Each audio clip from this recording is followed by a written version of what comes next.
This is a tool that I use in my no-till garden method. It's called let me get this out so you can see it. This is called a Broadfork.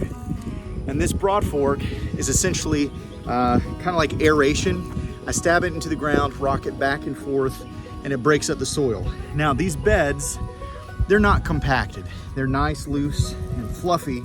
And so it doesn't take a whole lot of effort. So you just stab it in, pull that back. You can kind of see as it lifts up the soil a little bit. I'm trying to get a good angle there.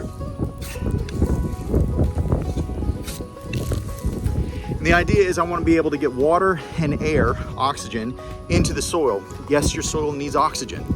When you have compacted soil, your roots can't get to where they need to go. Nutrients get locked up, they can't get to the roots. Water doesn't get distributed the way that it needs to, and nutrients don't either. So one of the key things in a no-till garden method is you do need to break the soil up before you put down, well, it's not necessary. You don't have to do this 100% of the time, but in my case, when I started, I didn't have a tiller. I didn't have the money for those kind of tools.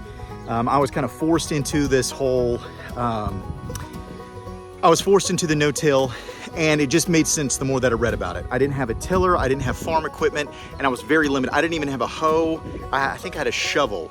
And so spending, I want to say it was about $50 on a Broadfork was much cheaper than renting or purchasing all of the other equipment that I would need to till the soil. Once you use a Broadfork to break up the soil, now water and air, oxygen, can get into your soil. Also, it allows the amendments, nutrition, all of those neat things that the roots need, it can get into the soil much easier. I'll show you the difference. These beds are already put in place, and I've been working them for a while now, over the last couple of years. But say I take a spot like this in the grass. See, that does not, I'm just trying to do this with one hand here. It doesn't really go into the soil that deep. You have to step on it, have to rock it back and forth, because that soil is compacted. You want it to kind of go all the way in and rock it back. Now, I've done this in my yard to make those beds nice and fluffy already, a couple of years ago.